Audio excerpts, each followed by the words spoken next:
Hello friends, movies all অ্যাবাউটে আপনাদের স্বাগত। 2017 সালে রিলিজ হওয়া মারাঠি হরর মুভি লাপাছাপি নিয়ে আজ আলোচনা করব। লাপাছাপি অর্থাৎ লুকোচুরি।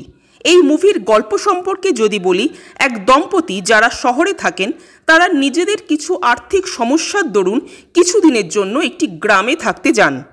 গ্রামের যে এলাকায় তারা থাকতে যান সেটাকে রীতিমতো পাণ্ডব বর্জিত এলাকাই বলে।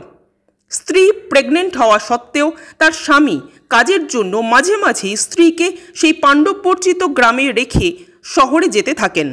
স্বামীর অবর্তমানে স্ত্রীর সাথে অদ্ভুত ঘটনা ঘটতে থাকে। তার মধ্যে কতটা সত্যি কতটা মনের ভুল তা সবই যেন গুলিয়ে যায়। 3টে বাচ্চা ছেলেকে সে দেখতে পায় যারা তার সাথে লুকোচুরি খেলতে চায়। তার বারবার এটাও মনে হয় যে গ্রামে যাদের বাড়িতে তারা আশ্রয় নিয়েছে সেই বাড়ির বৃদ্ধা মহিলাটি একটু যেন অদ্ভুত।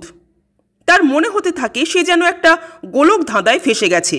তো অ্যাকচুয়ালি এই গ্রামের রহস্য কী?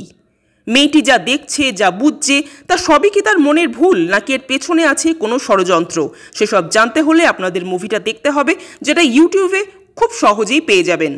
এক কথায় বললে এই মুভিটা কিন্তু বেশ ভালো একটা মুভি হয়েছে।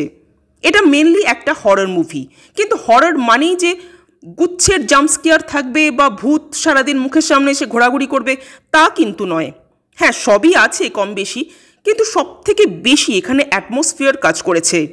যে প্লেসটাকে দেখানো হয়েছে, যে জায়গায় বাড়িটা, সেট ডিজাইন যেভাবে হয়েছে, ক্যামেরার কাজ, সাউন্ডের কাজ সব মিলিয়ে যেভাবে অ্যাটমসফিয়ারটাকে ক্রিয়েট করা হয়েছে তাতে একটা দারুণ গা ছমছমে ব্যাপার তৈরি হয়েছে।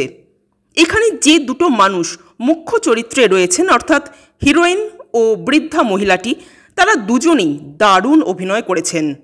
এবং এই মুভিটা দেখার সময় একটা ভয় কাজ করবে ঠিকই, কিন্তু মুভিটা শেষ হবে একটা ইমোশনাল নোটে। ভৌতিক অ্যাটমসফিয়ারের মাধ্যমে খুব ডিপ একটা মেসেজ দেওয়া হয়েছে মুভিটায়।